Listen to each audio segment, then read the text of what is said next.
kubanga bw'asiisira aleeta enjawulo, bw'asiisira akola ebikulu, bw'asiisira asumulula, bw'asiisira atugjayo omulabe gy'abadde yatukwatira n'atukomyawo. Ate tasiisira yekka kuba tatambula yekka, asiisira wamu ne bamalayika abalwanyi b'entalo, kubanga wano maka muno ffe yatutegeeza nti yajja n'asiisira ne Mikayiri n'ekibinja ky'abamalayika bajja ne basiisira. Kama yebazibwe. Kati tulabye ku Katonda nno bannaye ng'akola ebikulu. Tugenda kuyimba oluyimba olwo, buli omu luyimbe nga luba ku ntobo ya mutima gwo. Bw'oba tolumanya ojja kugenda oluyiga mpolampola mu linnya lya Yesu Kristo omwana wa Katonda omulamu. Emmeeme yange ekuyaayaanira n'omutima gwange gulindiridde ggwe. Emmeeme yange ekuyaayaanira n'omutima gwange gulindiridde ggwe. Emmeeme yange emmeeme yange ekuyaayaanira n'omutima gwange gulindiridde ggwe. Emmeeme yange ekuyaayaanira n'omutima gwange gulindiridde ggwe. Emmeeme yange ekuyaayaanira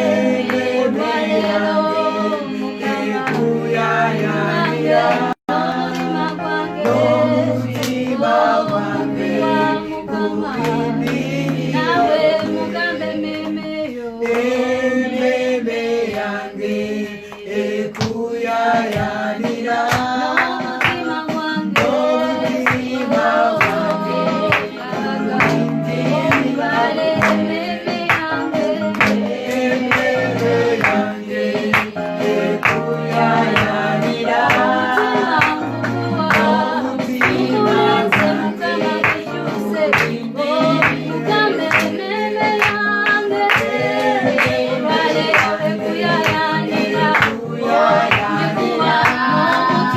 gwange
n'omutima gwange gulindirira ggwe. Mazima siinayo mulala asobola okunnyamba, siinayo mulala asobola okundokola. Obwesigwa bwange bwonna buli mu maaso go. Ye gwe Katonda asobola okuyamba emitima egimenyese. Ye gwe Katonda asobola okuyamba obulamu bwaffe. N'olwaleero Mukama wange ddala tuli mu maaso go. Jangu okola omulimu ogw'enjawulo gye tuli. Tuwulirize ekigambo kyo Mukama. Jangu oyogere gye tuli. Tukkiriza nti Omwoyo Omutukuvu wamaze dde okutuuka wano. N'eri obulamu bw'omuntu oyo agenda otulaba. N'eri obulamu bw'omuntu oyo agenda otuwuliriza. Oba ku Facebook oba ku WhatsApp. Tukkiriza nti Omwoyo Omutukuvu ng'awulira enjiri eno, ng'awulira ekigambo kino, Omwoyo Omutukuvu naye ogenda kusiisira. Siisira eri obulamu bwabwe. Siisira mu mayumba g'abantu abali mu maaso go nga bakuyaayaanira, kubanga tebalina mulala ayinza okubalokola, tebalina mulala asobola okubayamba. Omwoyo Omutukuvu nga bw'amaze dde okubeera mu kifo kino, yongera okukola omulimu eri obulamu bwaffe. Jangu ozze bujja obulamu bwaffe. Tuwambate nkowambatira abaana baayo. Yogera ekigambo eky'amazima eri obulamu bwaffe. Ensireka etegeere ti waliwo Katonda ayinza byonna. Ensireka etegeere ti waliwo Katonda alokola. Ensireka etegeere ti waliwo Katonda ayamba.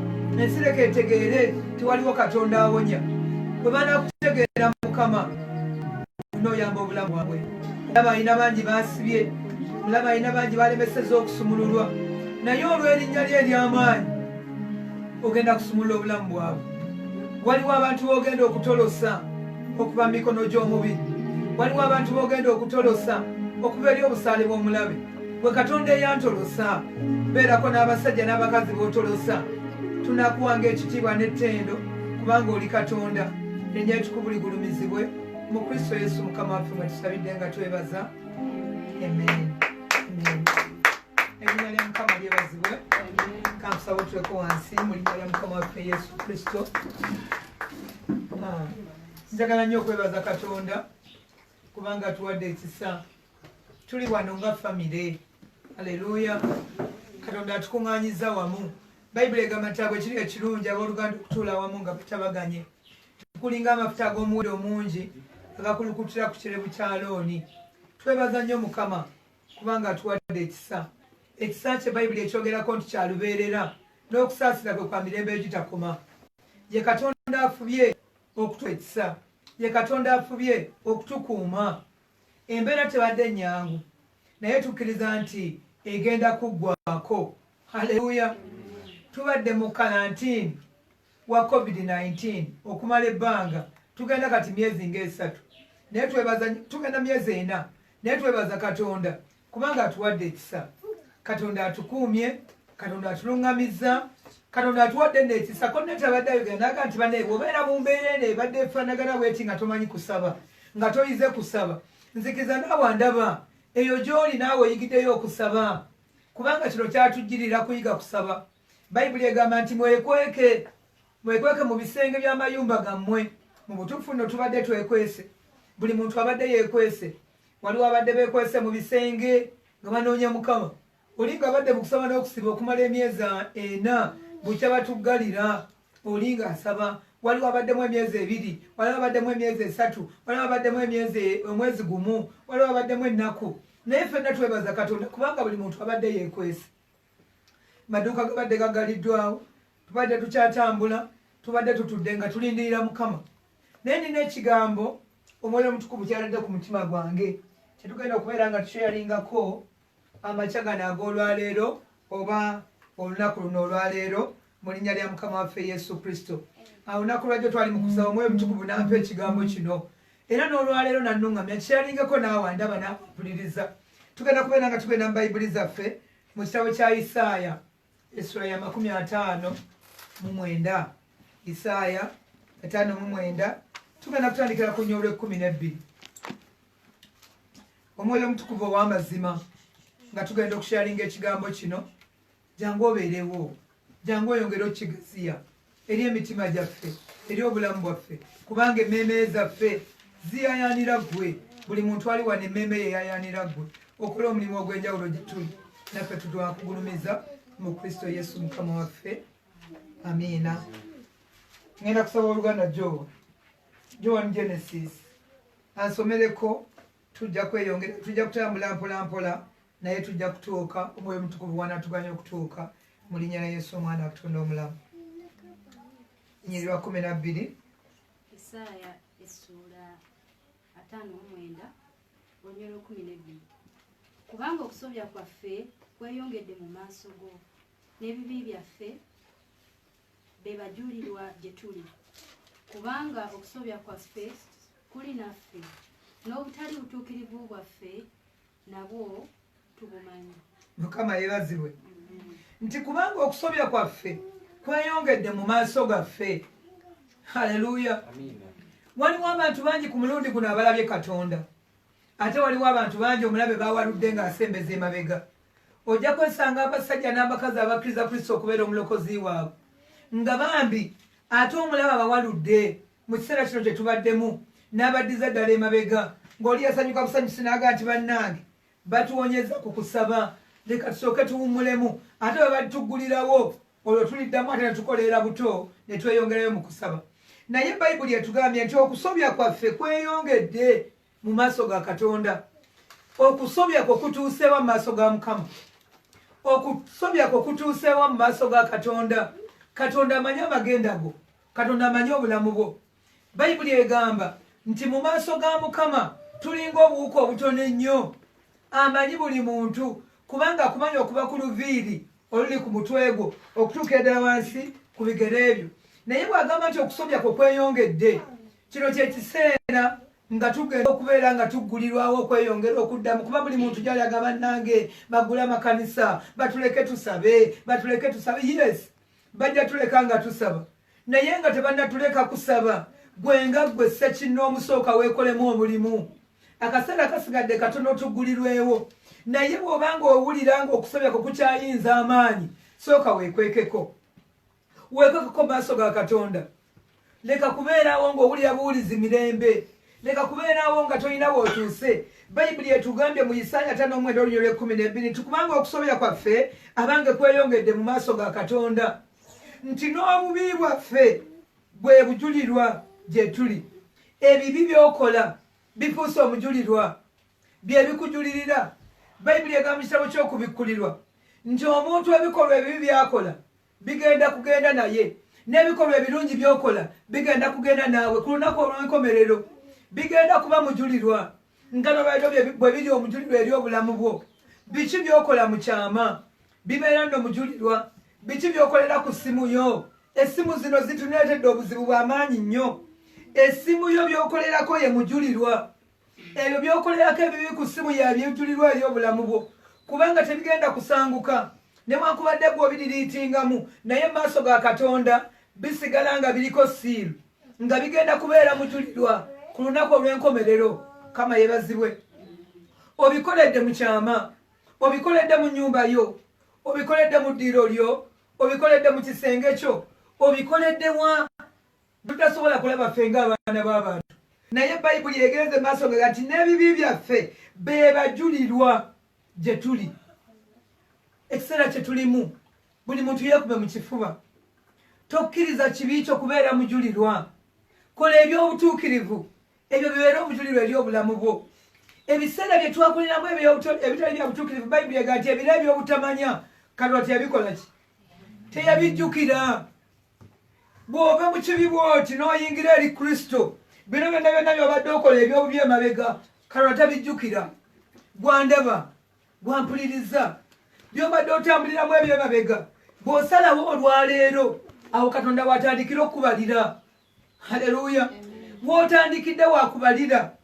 Eby'emabega tabitunuulira, ebyo abisangulirawo ddala. Ate ye talinga baana b'abantu. Bayibuli egamba nti Katonda bw'asonyiwa yeerabirira ddala. Kama yeebazibwe. Oyinza okuba ng'olowooza nti olina ekibi kinene nnyo. Waliwo omuntu omu yagamba nti nze bannange najjamu embuto ziringanga 2 ate nga nazijjamu nga ndina mulokole. Katonda asobola okunsonyiwa? Tewali kibi maaso ga Mukama Katonda kyatasobola kusonyiwa. Ekibi buli kyeweenenya Katonda akisonyiwa. Kama yeebazibwe.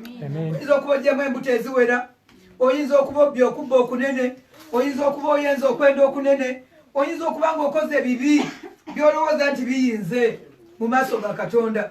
Naye njagala nkutegeeza olwaleero tewali kibi Katonda kyatasobola kusonyiwa. Haleluya. Ekibi ekyo kirema okuba omujulirwa, kubanga buli lwoyimirira bwoti Setaani akulemesa. Buli lwoyagala okubeera amaaso ga Katonda okusaba, Setaani akubeera kumpi ng'agamba nti gwe sala zo tebasobola ziwulira. Neggulo wabadde otamiira, neggulo wabadde mukunywa mwenge ng'osaba essala ng'oza Katonda akuwulira, tasobola kuwulira. Kati abadde asituse mu kusaba ogenda okulaba ng'oggwamu amaanyi. Omulala asobola okugamba ng'oyingidde mu kusaba, omubi n'akulaga ekikolwa kye wakoze, nagati naawe yasindise ekifaananyi kino ku ssimu, olowooza Katonda asobola okusonyiwa. Ekyo nno ne kikuba omutima gwo. Ekibi kyo Bayibuli kyevudde egamba nti kifuuse omujulirwa. Amiina. Buli lweyagala okuvaayo bw'otyo obeereko kyokola mu maaso ga Katonda ng'ekibi kyo kiyimirira, nga kiga nti nze mujulizi, ekyo kye wakoze tosobola kusonyiyibwa. Nga kikuba omutima, ng'omutima guddayo nga gwenyika, abadde yeegaganulanga nti mu maaso ga Katonda siina kyendi, Katonda asobola kunsonyiwa. Naye njagala okuzzaamu amaanyi olwaleero nti Katonda waffe akyali ku Namulondo ey'ekisa. Bw'aba akyali ku Namulondo ey'ekisa akyalina essuubi ery'obulamu bwo. Bayibuli egamba talina ssanyu lyasanyukira kufa kwa mubi. Bw'aba talina ssanyu lyasanyukira kufa kwa mubi, ekibi kyo kikyasobola okusanguka mu maaso ga Katonda. Lekerawo okwesalira omusango. Ekisa kye weekiri, ekisa ekirokola weekiri, kiri kimu gwe kutwala step n'ogamba nti olwaleero nsazeewo okuwaayo obulamu bwange eri Kristo. Weewaawo nkoze ebibi bingi, abange Setaani abikulaga, agenda akusomera kinnakimu, amanyi n'okugamba nti ebibi by'okoze munnange funa akakalamu ebiwandiike, naawe olaba Katonda asobola obikusanyiwa. N'okwata akakalamu n'oddayo mu kisenge kyo mu kyama, n'ofuna akatabo k'ekyama, n'otandika okuwandiika. Nabba nayenda aga nti sooka owandiika lisiti y'abawala be wayenda nabo, ogenda okubabalabala nga bali 100, bw'obala abasajja ng'oweza nga 3. Kati Setaani alyoka kukuba ekintu mu kifuba n'agamba nti ku ebyo by'owandiise tewali na ssala yesobola kuwulirwa mu maaso ga Katonda. Naye njagala okutegeeza olwaleero n'amawulire amalungi nti Katonda waffe akyasobola okusonyiwa, ate era bw'asonyiwa eby'emabega byonna abyerabirira ddala. Mukama ebazibwe. Bayibuli egambye nti kubanga okusobya kwaffe kuli naffe, okusobya kw'osobya kuli naawe, kubanga omubiri gwo gwe gusobya, abanga akamwa ko ke kasobya, kaatudde katya. Fera tugenda kufiira mu COVID, abanga akamwa ko koogera katya. Ekibi kyo kiri wamu naawe, obutali butuukirivu bwo buli naawe, butambula naawe. Buli lw'oyogera ebigambo, oyogera bigambo bikontana. Olulimi olulina okufulumya bigambo ebiwa obulamu, naye buli kiseera oyogera bigambo bimalamu maanyi. Ffe bwe tunaaviira mu COVID-19 ono nga tetukyalina kye tulina, Setaani ng'akikwata ng'agamba nti gwe nkumaze, era ojja kuvaamu nga tolina kyokola ki ky'olina. Ffe bwe tunaaviira mu COVID ono banaye tunaaba tukyalina ebyokukola, tunaaba tukyalina emirimu nga Setaani akinyweza. Bayibuli kyevudde egamba nti kubanga obutali butuukirivu bwaffe tubumanyi. Owulira ekigambo ekyo? Obutali butuukirivu bwaffe tubukola ki? Tewali kikwekebwa mu maaso ga Katonda. Nabagamba nti nno bwe tubeera mu maaso ga Katonda tubeeranga eglass eri transparent, omuntu agiteekawo bw'ati n'asobola okulaba ekiri erudda. Bwe tutyo bwe tuli mu maaso ga Katonda, buli kintu kyonna ky'oyitamu tosobola kikweka mu maaso ga Mukama. Kobeere ng'okikoledde mu ttooyi, kobeere ng'okikoledde mu kisenge, kobeere ng'okikoledde ku ssimu mu kyama, kobeere ng'okikoledde wa. Bayibuli kyevudde eyongera okukakasa nti n'obutali butuukirivu bwaffe nabwo tubumanyi. Katonda abumanyi. Obutali butuukirivu bwaffe ffenna Katonda abumanyi. N'obutali butuukirivu bwo gwandaba kati Katonda abumanyi. Naye otambudde otya? Okoze otya? Weezemu amaanyi, weegattegatte, leka kugwengana kantu twayitanga kannakalanga ngwire. Bwe kabwe bwe kati kalinda muntu ajja kawa support. Naye gwe tandulula ekigere kimu ogambe nti ayi Yesu, olwaleero osazeewo okudda mu maaso go, kwata omutima gwange, ojja kulaba ng'akuwa amaanyi. ekisumuluzo ekisooka gwekiteeka mu mmotoka ebiddako biba bya mukama. Kama yebazibwe. Obutali butuukirivu bwaffe nabwo tubumanyi. Haleluya. Bw'obanga omanyi obutali butuukirivu bwo, Katonda ajja kuyamba. Katonda ajja kukola omulimu ogw'enjawulo gy'oli. Tewali mbeera Katonda gy'atasobola kuwangula. Tewali mbeera Katonda gy'atasobola kulwanyisa. Embeera yonna Katonda agisobolera ddala. Mukama yeebazibwe. Leka kutambulira mu butali butuukirivu n'obubeeramu, n'otuula n'okkalira ng'omuntu bw'atuula mu mazzi n'atasobola kuvaamu. Mukama yeebazibwe. Obutali butuukirivu bwo obumanyi. Omanyi ekiruma obulamu bwo, omanyi ekiruma amaka go, omanyi bw'otokwatagana na mwami wo, omanyi bw'otokwatagana na mukyala wo, omanyi by'okola nga omukyala ali mu ddiiro gwe n'obikolera mu kisenge, omanyi by'okola nga mwenna mutudde nga mwenna nno muli mu ddiiro naye nga byokolera ku ssimu yo, omukyala bw'abitunulako bw'ati naye yeewuunya. Kati njagala kutegeeza nti obutali butuukirivu bwo otambula nabwo era obumanyi. Kama yebazibwe. Bayibuli ekikakasiza bulungi nti obutali butuukirivu bwaffe bwonna tubumanyi. Tera okwogera ekigambo ti abantu basatu batosobola kukola ki? Asooka ye gwe wennyini, gwe weemanyi.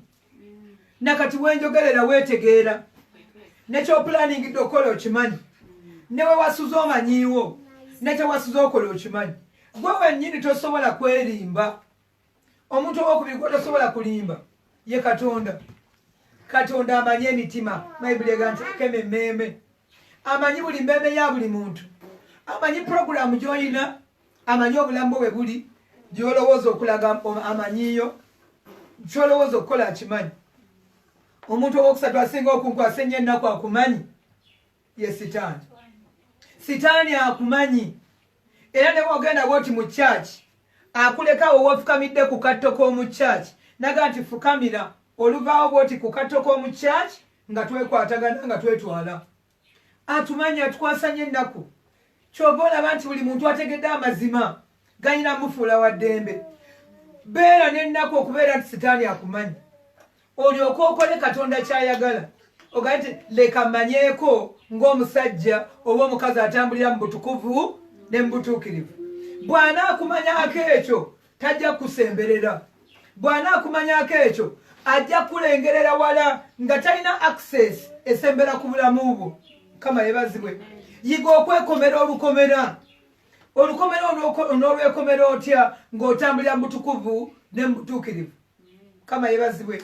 Bayibuli egamba mu kitabo kya Isaaya nti mu butukuvu ne mu butuukirivu mwe tuliyima okunywezebwa. Haleluya. Omusomi wange asomera olunnyo olw'e13.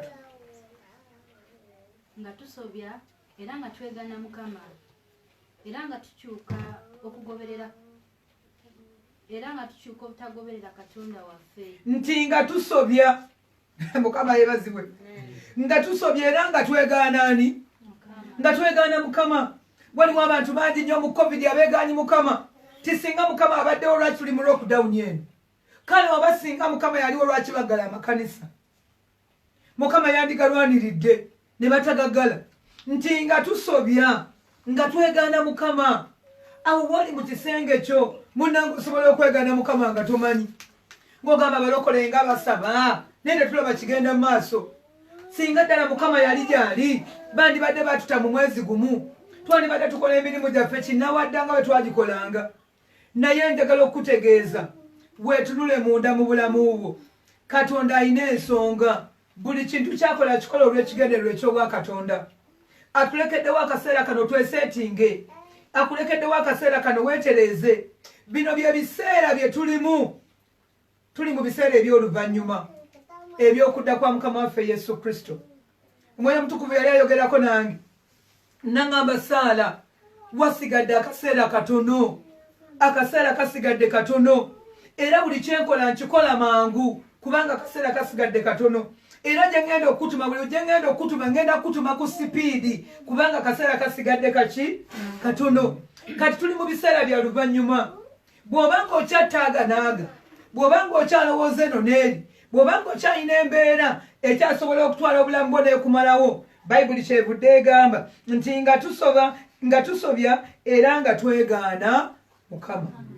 mukama omweganya otya tuli mu covid tubadde muzi lockdown naye era abantu bakyalina omukisa okugenda okusamira n'agamba nti kanfuneyo olunaku ngende mu kyalo tugende tusamire tugende tuzewe bujja ku balubaale abantu bakyegaana mukama amasabo bagajja mu byalo bagasembeza waka bagatadde wansi wa bitanda omuntu akeera kukwatamu balongo akeera kukwata mu bigali naye bw'amaliriza n'abikwatira mu kisenge n'ava mu kisenge n'adda mu ddiiro n'ajjayo ekitabo ky'ennyimba n'atandika okuyimba nti nga tusobya nga twegaana mukama.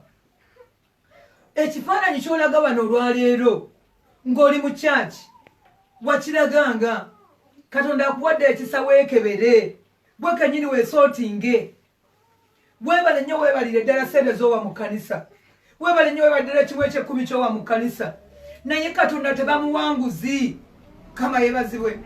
Bayibuli egamba nti okugonda kusinga saddaaka. Sooka oweeyo omutima gwo sooka oweeyo obulamu bwo. Oyinza okubanga ekkanisa wagizimba bwomu oyinza okubanga amayumba g'ababuulizi ogazimbye wekka oyinza okubanga n'omusumba wagwo wamugulira emmotoka tekuli ssente ya mulala naye bayibuli kyesinga okufaako si saddaaka eyagala kugonda kwa mutima. Kama yeebazibwe. Weebale nnyo weebale ddala kugula mmotoka weebale nnyo weebale ddala kuwa kimu kya 10 mu kkanisa yo ky'okiwa okijjawa mukama yeebazibwe. Okiwa okijjawa gy'okijja omusajja ategeerayo ngamba omwoyo omutukuvu kuba tosobola mulimba gy'okijja katonda ateekako omukono nti awo watuufu kimpe. Katonda tebamuwanguzi. Kama yeebazibwe. Weebale kuzimba kanisa ng'olinga agulirira katonda naye akaseera kano aka lockdown weekebere. Tulabye abantu bangi nga bayingira mu makanisa naye ate nga ebigere byabe bikyagenda mu masabo. Tulabye abantu bangi nga bajja mu kanisa ne basaba naye ate nga ebisambo bakyagiwa saddaaka. Mukama yeebazibwe. Nti nga tusobya nga twegaana katonda. Mukama yeebazibwe. Nti nga twogera ebyokujooga. Mukama yeebazibwe. Nga twogera ebyaki ebyokujooga. Abaweereza boogedde ebyokujooga abakristaayo boogedde ebyokujooga.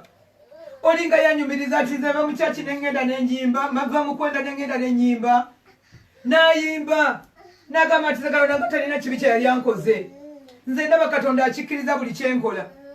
Ekyo kiba kyakujooga katonda. Bayibuli egamba nti wakola byonna n'ensirika n'olowooleza ddala nti nenkanankana naawe. Mukama yeebazibwe. Ekyawandiikibwa kitugambye nti nga twogera ebyokujooga buli kinoomu weekebere mu mutima gwo oyogedde ebyokujooga. Abantu basaba mukyala wayinza okuba asaba nga nakati asaba atudde awo asaba n'ogamba naye maama bukyosaba nga sirina kyofuna siraba kyofuna osaba nnyo naye siraba gy'olaga. Ekyo kyakujooga maaso ga katonda. Katonda waffe tasekererwa. Oyogedde ebyokujooga bingi. Ojereze omwami wo ng'omusanze asaba ojereze mukyala wo ng'omusanze asaba okoze ebyokujooga. Abaana abalokosa obakubye emiggo obaganye okutwala Kristo mu maaso obalemeseze ebyo byonna byakujooga.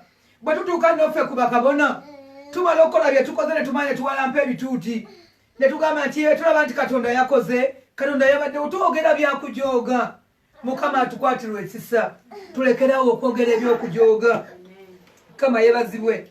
Nti n'ebyokujeema ng'akutumye ogenda n'ogamba nti nze sijja kugenda eyo akutumye ekigenda obulire enjiri nti sigenda. Twogera ebyokujooga twogera ebyokujeema. Kama yeebazibwe. Tweyambule ebyambalo ebyokujooga. Abaweereza akaseera kano katonda akutadde mu njuyo weeyambule obujoozi ojooze katonda ebbanga ddene ekituuti okibaddeko ng'okikolerako bitasaana ogamba abantu ti katonda akugambye leeta sente zonna eziri ku akawunti yo naye nga ddala katonda bw'atyo bw'agamba. Ebyo biba byakujooga. Omuntu n'omugamba nti ennyumba gy'ogenda okuzimba nze ngenda okubeera nga ngiteekako ssente naye ate ng'ozimba ku bantu n'oziteekako naye ate ng'emabega waakyo olina ekigendererwa. Mukama atuyambe twogera ebyokujooga. Mukama yebazibwe. Emmotoka tuzituddemu Katonda azituwadde. Naye emmotoka bwe twendera, emmotoka bwe twegattira n'abawala, mu mmotoka Katonda zatuwadde. Twogedde ebyokujooga abaweereza. Katonda atutadde mu lockdown. Katonda atwawudde. Amazima kubanga akyayina ekisa. Akyatudde ku Namulondo y'ekisa. Yalabanga tuwaba. Yalabanga tubula. N'atugamba nti abange kansooke nteekawo ka stop musobole okweddamu. Kino kiseera kyakweddamu. Weddemu muweereza wa Mukama. Weddemu mukristaayo gwe. Omukulu w'abavubuka weddemu.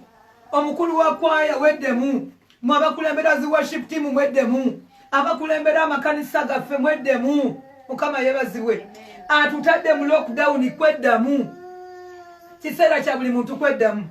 Haleluya. Nti nga tugunja ebigambo eby'obulimba. Wulira ekigambo ekyo. Nti nga tugunja ebigambo eby'obulimba. Abange tugunjiza eby'obulimba. Nina omusumba gwe banyumiza ne baŋŋamba nti akutuma ssente zonna eziri ku akawunti yo. Ndaga nti agenda kusabira omukisa bw'atyo bw'ayogera Mukama. N'ozibanjira ewiiki emu, n'ozibanjira ey'okubiri, n'ozibanjira ey'okusatu, paka lwakugamba nti kendiddamu okulaba wano bagenda okussa mu kkomera. Tugunjiza eby'obulimba. Abantu bangi tubalemeseza okuyingira mu Kristo. Tutaddewo gap, tutaddewo olukomera. Nga bwe tuyimirira mu kkubo tewali gwe tukkiriza kuyingira nate. Mukama tutadde mu lockdown.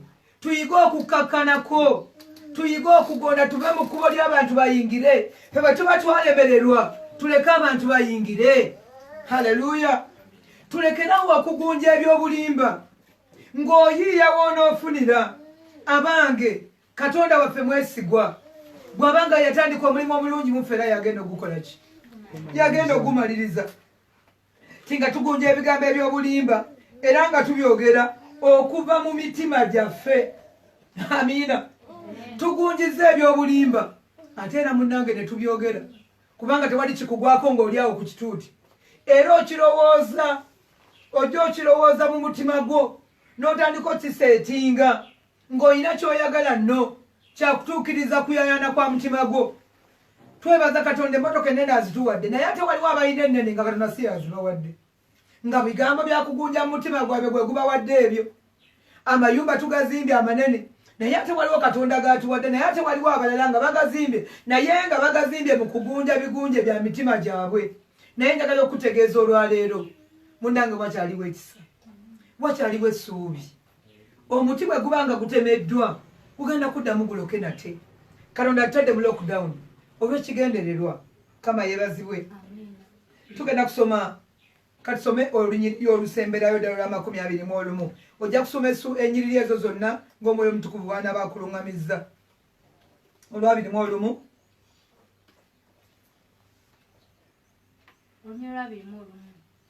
Nange eno y'endagaano yange gye ndagaana nabo, bw'ayogera Mukama.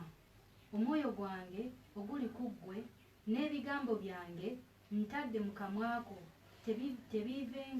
tebiivenga mu kamwako newankubadde mu kamwa k'ezzadde lyo, newankubadde mu kamwa k'ezzadde ly'ezzadde lyo, bw'ayogera Mukama, okusooka kaakano n'emirembe n'emirembe. Haleluya. Wakyaliwo essuubi nti nange eno y'endagaano gye ndagaana naawe leero. Katonda waffe ayagala okulagana naffe endagaano nga tukomyewo nate, ng'akutadde mu lockdown. Ebibadde byasoba nga takyabijjukira, ebyo bireke mabega. Alagana naawe endagaano empya. Ayagala okuzza obujja obulamu bwo, ayagala okuddamu okuzimba, ayagala okugattagatta, kubanga ebitundu byonna ng'omulabe abadde abiwawaagudde, abadde abimenyemenye, abadde abisuddesudde, abadde akutaddewo ng'ekintu ekimenyesemenyese. Naye waliwo endagaano gy'ayagala okulagana naawe, si naawe wekka, n'abaana bo ne bazzukulu bo. Mukama yebazibwe. Nti nange eno y'endagaano gye ndagaana naawe, bw'ayogera Mukama, nti omwoyo gwange oguli ku ggwe. Yesu yebazibwe. Omwoyo gwa Katonda oguli ku ggwe. Bambi obadde obuze naye nga Katonda yateeka omwoyo gwo ku bulamu bwo. Omwoyo wa Katonda oyo ali ku bulamu bwo akola naawe endagaano olunaku luno olwaleero kubanga bayibuli egamba eri mu Ezeekeri ti n'ebyokuzaalibwako byonna nabikola ki nabimanya. Ezeekeri essula ya 16 ojja kuddayo nayo gisome. Waliwo Katonda we yakwagalira, ebyokuzaalibwako yabimanya. Ti bwe wazaalibwa tewali liisa eryakusaasira, tewasalibwako na kirira, tewateekebwamu munnyo, tewabikkibwako, tewali na yakusangulako musaayi, naye baakusuula ku lubalaza buli muntu ng'akwetamiddwa. Tewali yali akwagala, naye ye yaleeta omwoyo gwe n'aguteeka ku bulamu bwo. Kama yebazibwe. Omwoyo gwa Mukama ogwo guli ku ggwe. Leero gukola naawe endagaano. Endagaano eno nti nange endagaano yange. Nange eno y'endagaano yange gye ndagaana naawe, bw'ayogera omwoyo gwange oguli ku ggwe. N'ebigambo byange bye ntadde mu kamwako tebiivenga mu kamwako. Kama yebazibwe. Alina ebigambo. Yesu yebazibwe. Tewazaalibwa nga bw'oli. Katonda yakuteekawo, yakumanya nga tonaba nakutonda mu lubuto lwa nnyoko. N'akuteekawo ng'ogenda kuba muweereza we. Naye Setaani n'akunyakulira awo. N'alyoka akuzza ebbali, n'akudayivaatinga, n'agamba tojja kuweereza Katonda, ojja kuweereza nze. Kati omwoyo wa Katonda oli gwe yakuteekako akyalina ekisa, era leero alagaana naawe endagaano. Ti ebigambo bye yateeka mu kamwako tebijjanga kukavaamu. Newankubadde Setaani yali yakuwamba, naye Katonda akola naawe endagaano. Obadde mubbi, Katonda akola endagaano. Obadde malaaya, Katonda akola endagaano. Obadde musamize, Katonda akola endagaano. Kiki ky'obadde otambuliramu? Waliwo endagaano gy'azza obujja leero eyo eri ku mutima gwo, nti ebigambo byateeka mu mutima gwo tebigenda kuvaako. Tebigenda kuvaako ggwe, tebigenda kuva ku baana bo n'abazzukulu bo, tebigenda kubavaako. Kama yebazibwe. Kitegeeza nti olunyiriri lwo lwonna Katonda agenda duteekako omukono gwe. Tewali mwana we anaayonooneka, tewali mwami we anaayonooneka, tewali mwana we anaasagasagana kudda bbali. Bw'onooba ng'okomyewo n'oyingira mu ndagaano ya Katonda gy'asazeewo okukola naawe olunaku luno olwaleero. Njagala okusabira essaala eno Katonda akukole bulungi. Bw'oba ng'ondaba nga tonabakkiriza Kristo okubeera mulokozi w'obulamu bwo, ogenda kuddamu essaala eno. Gamba nti ayi Yesu, olwaleero nsazeewo okusembeza bwe yammanya nga sinaba nakutondebwa mu lubuto lwa mmange. Olwaleero nsalawo okudda mu maaso go, gy'amannya gange mu kitabo ky'abafu, ogawandiike mu kitabo ky'abalamu. Bw'oliba oyita abalonde bo, nange mbeere wamu naawe. Olwaleero nsazeewo okulokoka mu linnya erya Yesu. Oyatudde essaala eyo, era nzikiriza nti Katonda ayingidde mu bulamu bwo, agenda kukola endagaano empya naawe. Eby'emabega byonna by'obadde otambuliramu tagenda kuddamu bijjukira nate. Akola omulembe omupya eri ggwe, eri abaana bo n'eri abaana b'abaana bo. Mukama Katonda akuwenye omukisa, sanyusa obulamu bwo mu linnya erya Yesu Kristo omwana Katonda omulamu. Mukama nsabira abantu bano bonna, abandaba n'abampuliriza n'abali wano, omukono gwo ogw'amaanyi gulabisibwe eri obulamu bwabwe.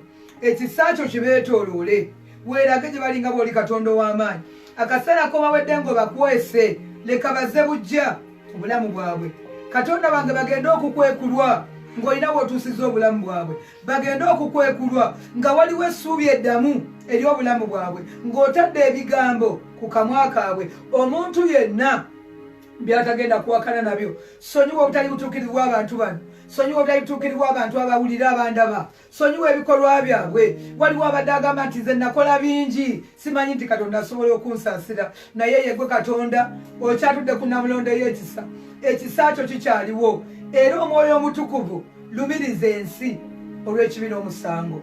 Lumiriza omusajja oyawuliriza, lumiriza omukazi oyawuliriza, okyuse olokole obulamu bwo, obulamu bwe bulokolebwe. Sumula omukisa oguba gy'oli, kubanga waŋŋamba ti gwe nnaalangirirangako omukisa naye anaabeera mukisa. Mukama nnangirira omukisa eri abantu bano, nangirira eri embuto eŋŋumba okuzaala abaana, nangirira eri abantu abadde batalina mirimu, Mukama bafune emirimu, abadde bagamba tetukyalina bwe tugenda kukolera, Mukama kulyetinga ebifo bwe bagenda okukolera. Nangirira okugaziyizibwa eri buli muntu yenna ayagala okugaziyizibwa. Gaziyayi Katonda wange, nzigulawo kampani eri obulamu bw'abantu bano, nzigula amaka, abantu abagala obufumbo nabo mbulangirako nga kabona ow'endagaano empya, amaka agatateredde, nangirira okutereezebwa kw'amaka mu linnya lya Yesu omwana Katonda omulamu. Omusajja oyo abadde takwatagana na mukazi we, leka batandike okukwatagana za bujja endagaano yaabwe eri gye bakola ku lunaku luli bwe bali nga buli omu alagira akuba ekirayiro eri munne. Mukama nze bujja obulamu bwabwe, ngoba sitaani n'emizimu gyonna egitabula amaka, egitabula abaana babaweereza, egitabula abasumba, egitabula enkola zonna Kanozi yategeka okubeera seeti, nga setaani ayagala okukyankalanya, ebyo nambisazaamu. Katonda wange simba ekitiibwa kyo, simba omukono gwo, simba amaka amalungi eri obulamu bw'abantu bonna. Kola omulimu omupya, erinnya ly'Omukama ligulumizibwe. Mu Kristo Yesu Mukama waffe mwe tusabidde, ffenna ne tuddamu nti amiina. Mukama yeebazibwe. Twagala nnyo okwebaza Katonda ku lw'olunaku